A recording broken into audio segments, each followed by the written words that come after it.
Se cumplen 3 años del gobierno de Gabriel Boric. 3 años donde es el momento de hacer el balance.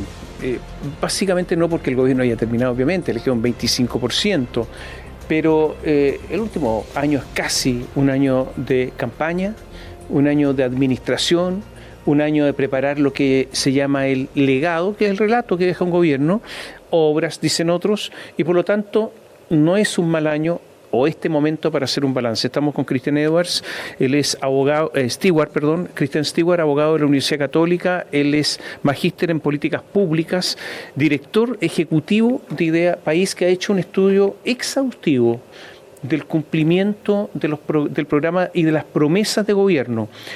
Se llama Seguimiento Gubernamental 2025. Lo han hecho varias veces y por lo tanto uno empieza a poder comparar peras con peras.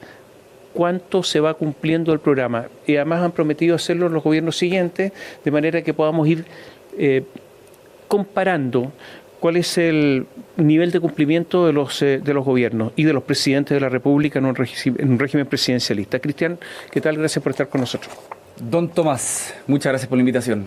Oye, varias cosas. Es muy difícil hacer este trabajo, porque yo lo leí y la verdad es que es difícil por toda la cantidad de detalles que tiene el estudio, sí. Y además es difícil determinar cuál es el cumplimiento, cómo dices tú, cumplió o no cumplió. Entonces sería bueno que explicaras a la gente cómo ustedes establecen si cumplió o no cumplió. Sí, primero, muchas gracias por la invitación. Para nosotros esta es una muy buena oportunidad para poder explicar algo que nos parece que es fundamental. Hoy día, dentro de las múltiples crisis por las cuales atravesamos, crisis social, crisis obviamente económica y de seguridad, pero también crisis política, donde las autoridades están muy cuestionadas de manera permanente, es muy importante para nosotros que desde la sociedad civil se pueda hacer un escrutinio al gobierno para que den cuenta de si es que las promesas a las cuales se comprometieron, tanto en el programa de gobierno como las posteriores, efectivamente se cumplieron. Y si es que no se cumplieron, que expliquen por qué. Entonces, a eso obedece este seguimiento, que este es el tercer reporte que se hace.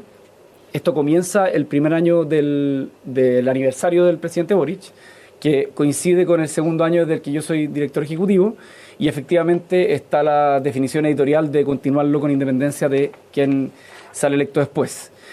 La metodología es bastante simple en realidad. Básicamente se intenta clasificar los compromisos en 3 categorías. Cumplidos, es decir, si es que las iniciativas tanto de gestión o iniciativas legales están o terminadas o promulgadas y por lo tanto sus efectos ya comienzan a regir. Si están en proceso, que son parcialmente finalizadas o que están en ejecución, y finalmente las que no han sido iniciadas, que no presentan avances concretos que al menos sean percibibles por la opinión Las que están en proceso están en tramitación, ¿no es cierto? Correcto, efectivamente. Ya, pero una es la parte legislativa y otras son las promesas de gobierno que no necesariamente requieren de un marco legal o de una ley. Las fuentes a las cuales nosotros acudimos son básicamente decretos con fuerza de ley, leyes, es decir, básicamente acudir a la legislación del Congreso Nacional. También hicimos un cruce con información de la División de Coordinación Interministerial y obviamente los anuncios públicamente que básicamente comunica los distintos ministerios para poder cruzar las distintas agendas sectoriales. Y lo que nos arroja el principal hallazgo de esto es que, sumando los compromisos del programa de gobierno con aquellos que básicamente se comprometieron después, se ha logrado cumplir a la fecha, al 11 de marzo del 2025, tercer aniversario del presidente Boric, el 37,7% de todos los compromisos del gobierno, y este año fue el año donde más se avanzó, el 2024 al 25. Oye, son 870 iniciativas comprometidas las que estudiaron ustedes. Así es. Que son un montón, 585 que están en el programa de gobierno, está vigente, y 285 sectoriales. Así es. Y ahí se cumplen o se completan las 870. Es factible, porque hay que poner realismo acá también, que un gobierno cumpla el 100% es prácticamente imposible, porque requiere de la oposición. Las leyes requieren de la oposición, por lo tanto una oposición dura es prácticamente imposible que cumplan su programa de gobierno. Y voy a poner, la ciudadanía, y voy a poner un ejemplo acá, que es evidente bajo este gobierno. La convención. el rechazo al proyecto constitucional impidió que se cumpliera el programa de gobierno en buena manera, digamos, en gran parte, y eso no lo digo yo, lo decía George Jackson, lo decían varios líderes. Por lo tanto, el gobierno, después de eso, es un gobierno que no podía cumplir. Bueno, hay distintas razones por las cuales uno puede identificar por qué el gobierno ha cumplido solamente un 37,7% de los compromisos a los cuales se comprometió. En primer lugar, yo creo que se subestimó su propia capacidad de gestión, o se sobreestimó y se subestimó la complejidad que significa el ejercicio del poder. Cuando se observa distintos fenómenos a los cuales se ha tenido que enfrentar el gobierno, piénsese en el caso Convenio, el caso Monsalve, indultados, el rechazo, obviamente el gobierno pensó que esto iba a ser un poco más fácil de lo que efectivamente ha sido. En segundo lugar, cuando se cruza esto con el proceso constitucional fallido, donde el ministro Jackson, como tú bien dices, dijo que esto era condición de posibilidad para materializar el programa de gobierno, entre otras cosas, el Ministerio de los Pueblos Indígenas, la refundación de las policías y otras cosas, que hoy día tienen cumplimiento obviamente 0%, hacen que todo esto se vea que es muy difícil. Y adicional a esto, yo diría dos cosas más. Primero, es muy importante entender que el sistema político que hoy día tenemos lo que hace es friccionar y trabar la pelota en lugar de colaborar, que es básicamente lo que tú introdujiste, pero también que las crisis a las cuales nos hemos ido enfrentando dan cuenta de que el gobierno ha respondido a lo que la coyuntura ha ofrecido, pero también ha renunciado a su propia identidad. Y por eso la candidatura presidencial de Carolina Toá abre un interrogante de si va a ser la continuadora del gobierno de los últimos años del presidente Boric o del gobierno con el cual llegó y salió electo el año 2022. Ya, pero, a ver, si la ciudadanía votó mayoritariamente en contra del proyecto constitucional y por lo tanto uno podría decir el programa de gobierno fue plebiscitado después de la elección, yo creo que es lícito decir eso, ¿el gobierno estaba imposibilitado entonces de cumplir su programa? Es lícito, sobre todo porque el gobierno lo apoyó. El gobierno, de hecho, el Contraloría en medio del proceso tuvo que intervenir para verificar si el presidente y un ministro habían intervenido de manera desmedida y en algunos casos dijo que sí. Y yo creo que lo que tú dices es cierto, pero eso le cabe su propia responsabilidad. No es algo que la ciudadanía o que incluso la oposición se le pueda empecer, porque obviamente acá el gobierno quiso sujetar su programa de gobierno y muchas medidas que eran icónicas, aquellas reformas estructurales que se llamaron en Bachelet 2 y también en el Frente Amplio, obviamente no se pudieron materializar justamente por lo que tú dices. Ahora, no sé si alguien podrá decir cuánto cumplen los gobiernos. ¿Esto es excepcional? ¿Cuánto cumplió Piñera? No sabemos. No sabemos. Pero tienen una percepción. ¿Cumplió tanto? El caso de Piñera 2 es bastante anómalo por el estallido. Y por la pandemia. Por la pandemia también. Y la verdad es que yo creo que sería interesante, nosotros no lo hemos hecho por tema de tiempo, recursos, etcétera, pero sería interesante ver cuál es el nivel de cumplimiento que tiene no solamente respecto al programa de gobierno, que a nosotros nos parece que es muy importante que se analice para que no se hagan promesas, como se dice, al voleo, sino sobre todo en aquellas agendas sectoriales que se comprometen después, en las distintas agendas Chile apoya a China, en el caso de este gobierno, en materia de seguridad, en las distintas cuentas públicas, y comparar eso con el gobierno de Piñera creo que sería una comparación un poquito más justa, porque sí, depende de la gestión y de las prioridades que el día a día ofreciendo. Si uno mira este estudio, el informe demuestra que seguridad es, yo diría, lo que más, o donde más ha habido cumplimiento. Correcto. Seguridad. Eso es absolutamente correcto. Entonces resulta que algo que no era prioridad del gobierno se transforma en prioridad y se cumple. ¿Ese es el giro del gobierno? El 46,8% de las medidas vinculadas a seguridad se han cumplido, pero interesante es agregar justamente lo que tú indicas, porque del 100% de ese 46,8% de cumplimiento, el 72,2% fueron iniciativas incorporadas después. Exactamente. Y el 27,8% fueron iniciativas que estaban desde un inicio. Entonces, de alguna manera el gobierno ha sufrido una modificación, digamos, producto por la presión del contexto y no tanto por condiciones programáticas. Y eso efectivamente da cuenta de un gobierno que llegó con una propuesta, pero que terminó ofreciendo y implementando otra. Ya, pero cambió. El gobierno cambió. Absolutamente. No solamente cambió retóricamente, sino que impulsó. Yo estoy de acuerdo con eso, sí. En el fondo el costo-oportunidad, el abandonar las otras agendas, implicó que abandonara no solamente cuestiones que son poco significativas para la ciudadanía, sino que al contrario, abandonó cuestiones que son significativas para la ciudadanía, como por ejemplo las listas de espera, donde hay un cumplimiento muy bajo, o en materia en temas tan icónicos y relevantes como vivienda. Hoy día el gobierno se comprometió, si no me equivoco, a 65.000 viviendas anuales, ya cumplió el 53% de estas viviendas, lo que obviamente es muy grave por la crisis habitacional que vivimos, pero también en temas que son importantes para el propio gobierno, porque el gobierno no cumplió en cuestiones muy relevantes. Simplemente por dar ejemplo, no cumplió en el sueldo mínimo de los cuidadores menores de 60 años, no cumplió o cumplió de una manera muy distinta, y ahí podremos conversar un poco después, en la reforma previsional, donde abandonó todas sus convicciones para poder simplemente aprobar esto, y en otras cuestiones que también son importantes para el propio gobierno y que sin embargo, bueno, la fundación de las policías, como decíamos antes. Entonces, el costo de oportunidad que ha implicado el cumplimiento de la agenda de seguridad ha sido no menor, diría yo. Vamos a hacer un pequeño alto. Mira, te voy a dejar preguntas planteadas. Este gobierno se autodenominó feminista. ¿Ha cumplido?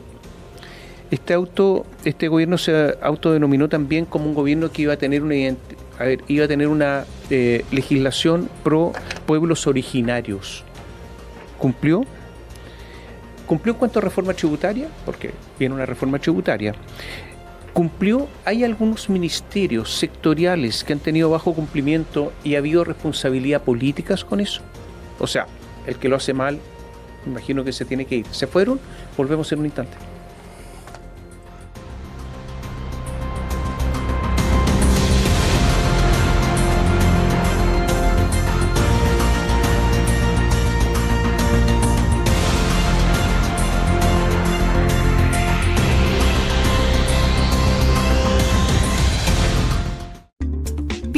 TV, entrevistas y puntos de vista.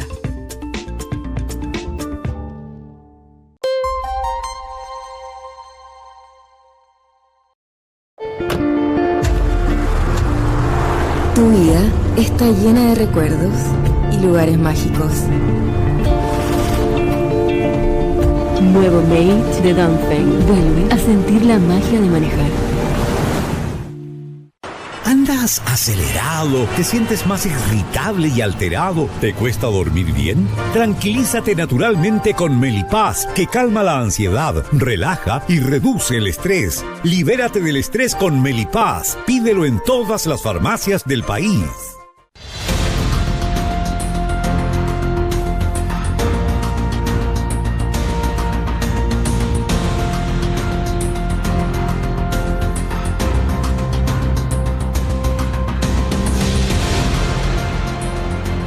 Cristian Stewart, director ejecutivo de Idea País, con este estudio acerca del cumplimiento del programa de gobierno y de las promesas de gobierno del presidente Gabriel Boric en este tercer aniversario del presidente Gabriel Boric en el poder.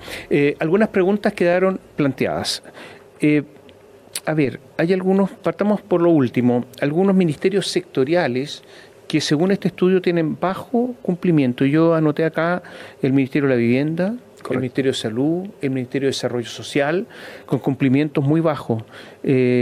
Vivienda terminado, 18,8%. Salud, fundamental, listas de espera, etcétera, 16,9%. Desarrollo Social, 26,9%. ¿Por qué pasa esto en estos ministerios sectoriales? ¿Qué es lo que ocurrió? Quisiera explicar muy brevemente en qué se traduce cada uno de estos cumplimientos o porcentaje bajo cumplimiento. En el caso del Ministerio de Vivienda, efectivamente el 18,8% de las iniciativas están terminadas, y esto, como decíamos antes, se traduce en que las viviendas que se necesitan para superar la crisis habitacional no se construyen. En salud, las listas de espera, el plan de salud mental, que es tan importante para el presidente Boric, porque también le afecta a él, de acuerdo a lo que él mismo ha declarado, y también la cobertura 100% de la APS no se han cumplido. Y en desarrollo social, que hay un conjunto de iniciativas que son bien importantes para este gobierno, por ejemplo, la ley de violencia a la niñez, la agenda de los pueblos originarios. Hay muchos temas que son muy sensibles para la propia identidad de este gobierno. ¿Por qué no se cumplen? Bueno, ahí yo creo que habría que distinguir. Hay unos casos donde efectivamente la gestión política propia de las personas que fueron encargadas de establecer estos números o incluso la capacidad técnica, yo diría que menospreciaron la distancia real que había entre el programa que ofrecieron y la viabilidad fáctica que se podía ofrecer. Pienso yo también que hay factores ideológicos. En la colaboración público-privada no fue un concepto con el cual llegó este gobierno y hoy día básicamente se clama a gritos por ella, que me parece que es del ABC de cualquier país desarrollado, y hay otros elementos que también conjugan en esta ecuación, pero que me parece que esos son los más importantes. Oye, la agenda feminista, ¿se cumplió? El Ministerio de la Mujer ha cumplido con el 38,7%, están terminados los compromisos a la fecha. Si uno saca la proyección hacia adelante, asumiendo un desempeño bueno, porque el último año, como dices tú, es un año donde se cierra el boliche, donde se hacen balances, donde se intenta generar un discurso narrativo respecto del relato, pero asumiendo que les va bien, van a llegar apenas superando el 50% de los compromisos los cuales se adquirieron. Y la ministra de la Mujer, claro, efectivamente sigue en su lugar, el ministro Montes sigue en su lugar. La responsabilidad política no ha sido característica de este gobierno cuando se le ejerce, porque efectivamente hay ciertas cosas que no han En materia de resultado. pueblos indígenas, también fundamental para este gobierno. Así es. El cumplimiento. ¿Cumplió? No todavía falta gobierno. ¿Ha cumplido? Hay un porcentaje bastante alto, que creo que es el 90% de los asuntos vinculados a los pueblos indígenas que estaban sujetos a la aprobación del texto constitucional que se rechazó el año 2022, y por eso mismo es muy difícil que se hayan cumplido en el fondo las consultas vinculantes, el mismo ministerio, y hay otros varios ejemplos que efectivamente no se han cumplido principalmente por esa razón. Ahora, yo no sé cómo se puede catalogar algo si cumplido o no cumplido. Y pongo un ejemplo muy importante para el país, litio. ¿Qué dijo el gobierno? Empresa Nacional del Litio. ¿En qué terminamos? Con una alianza entre Codelco y Julio Ponce Lerú. ¿Cumplió o no cumplió? Claro. ¿Cuál es el criterio? Bueno, ¿Julio Ponce Lerú era la solución? Yo creo que hay que, en el fondo, en términos descriptivos y sin hacer juicios de valor, hay que ver si es que lo que se compromete es efectivamente aquello que se promulga o que se ofrece como terminado. En este caso, obviamente, no está 100% cumplido, por lo tanto, estaría en proceso de ejecutarse. Pero ahí es la ciudadanía la que tiene que juzgar si es que ese ejemplo, o el caso de la reforma de las pensiones, efectivamente son compromisos que el gobierno realmente quería En materia económica, ¿cumplió o no cumplió? En materia económica hay distintos planes en los cuales le ha ido bien. Por ejemplo, el plan Chile invierte en Chile. También el programa,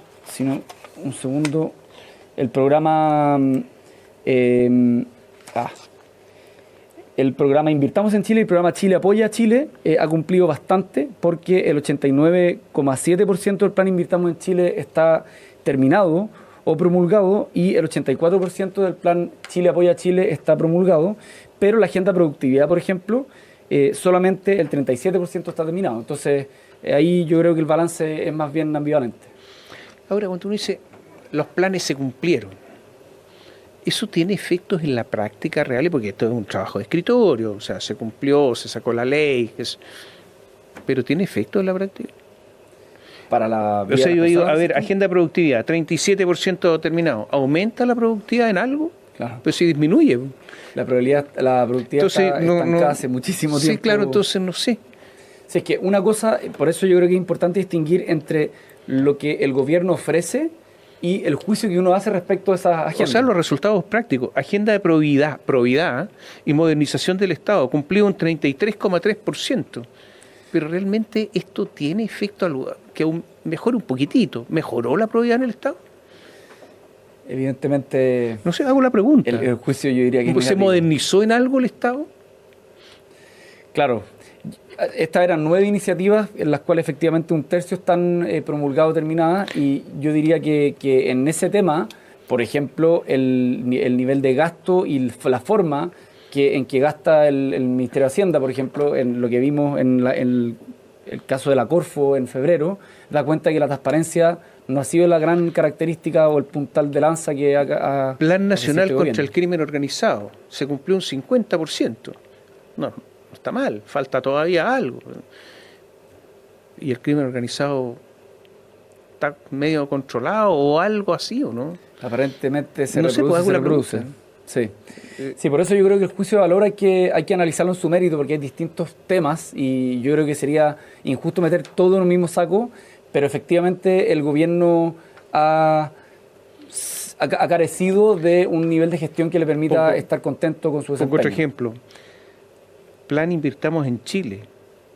Está listo el 89,7%, espectacular, casi el 90%. Claro. ¿Funciona esto? Solo de escritorio es un papel más. La inversión extranjera... No sé, pregunto. Salvo minería, pero claro, en minería siempre va a haber buena inversión en Chile, me imagino. Pero el resto, ¿funciona?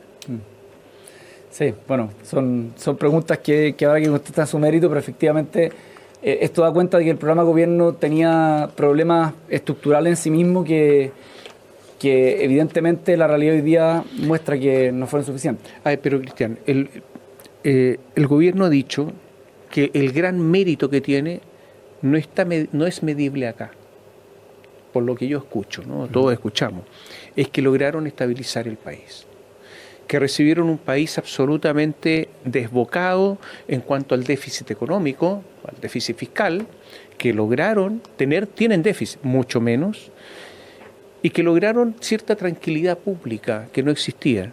¿Qué ese es el gran mérito del gobierno de Boric? Estabilizamos el país. Y esta es la palabra que usan además. Sí. Estabilizar, porque estaba desestabilizado. Y después hablan de cosas sectoriales que son importantes. El sueldo mínimo en 510.000 pesos, la reducción de la jornada laboral a 40 horas, el copago cero en materia de salud, el royalty minero, el pago obligatorio de las pensiones de alimentos, etcétera, etcétera. Este es el éxito del gobierno. ¿Estás de acuerdo?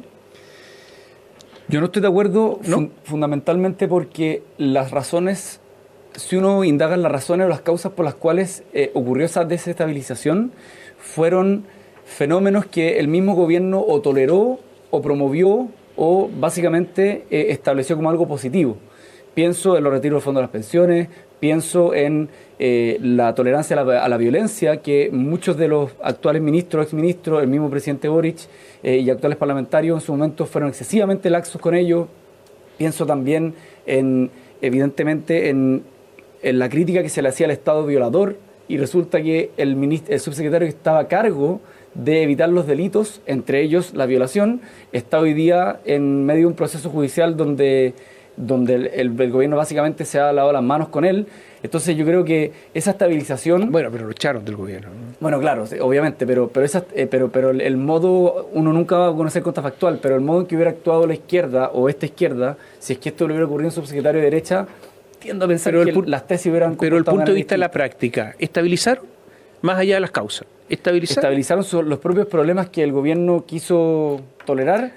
En algún sentido sí, porque no tuvieron una crisis social y una crisis de COVID mundial, pero en otro sentido yo creo que hubiera el nivel de crecimiento que tiene Chile y los problemas de productividad dan cuenta de que no se ha echado mano a los problemas realmente de fondo, que tienen que ver con también la crisis de natalidad, con la crisis de la vejez que aparece en todos los medios hoy día, y de eso no hemos conocido nada. Cristian, ¿es la candidata Carolina Toá una candidata competitiva con la derecha? Carolina Toá es una candidata que a mí me da la impresión de que cumple con distintas características. En primer lugar, ella es una representante de este gobierno, y no solamente eso, sino que fue representante del apruebo, y eso ella ha dicho en distintos momentos que se siente orgullosa de ello. ¿Pero es competitiva? Pero al mismo tiempo, y voy para allá, al mismo tiempo yo pienso que ella representa de manera fidedigna a la razón por la cual nace el Frente Amplio. Ella es mucho más representativa de Ricardo Lagos y de la Concertación que del Frente Amplio como proyecto político, y por eso mismo pienso que depende de qué tipo de proyecto quiera abrazar y cuál es su diagnóstico, que hasta el momento yo diría que es desconocido, va a generar el nivel de competitividad que va a poder competir la ¿Pero derecha. tú crees que puede ser entonces competitiva? Puede ser competitiva en la medida en que abrace un proyecto que sea propio, que no sea, digamos, que no tenga un juicio excesivamente laxo respecto del Frente Amplio, y en la medida en que ofrezca problemas, o sea, soluciones reales a los problemas más candentes, que son obviamente la seguridad y la economía. ¿Tú crees que Evelyn Matei está a la baja? Bueno, las encuestas dicen que Evelyn Matei últimamente ha tenido un desempeño semana a semana o mes a mes en rigor. ¿Tú le crees a esa encuesta? Según la CADEM. Hay otras encuestas como Criteria donde se mantiene más estable. Pero no sube, pese a que está en campaña. Bueno, efectivamente hay otros candidatos que han venido apareciendo con mucha fuerza. Johannes Kaiser por de pronto y José Antonio Kast en la última CADEM suyo. Pero yo creo que el verdadero hito se va a verificar en las primarias, si es que hay primaria obviamente. Yo pienso que no hay mejor filtro que una primaria que sea realmente competitiva, porque no tiene ningún sentido si es que una ¿Pero primaria... quién va a competir con Matei? Bueno, ahí habrá que ver No. si es que las distintas candidaturas son, comillas, generosas para poder velar por una candidatura única. Yo creo que Carolina Toá, disculpa, sería realmente competitiva si es que la derecha va dividida. Eso yo, de hecho, no tengo ninguna duda.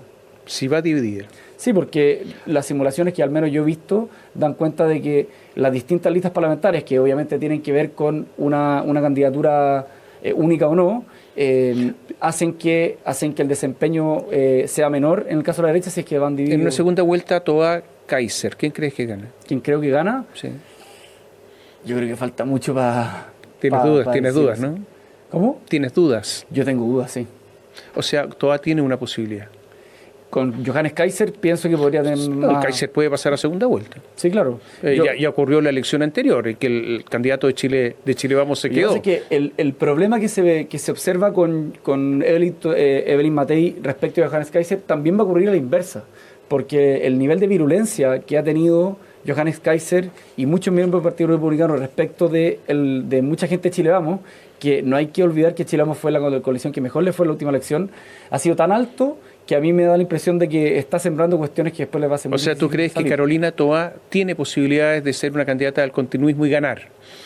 Yo creo que esa es una tesis que si es que no se la toma en serio, los riesgos de que la derecha no gane son muy altos. Gracias. Gracias por estar con nosotros. Gracias. Y a ustedes, muchas gracias. Gracias por seguirnos.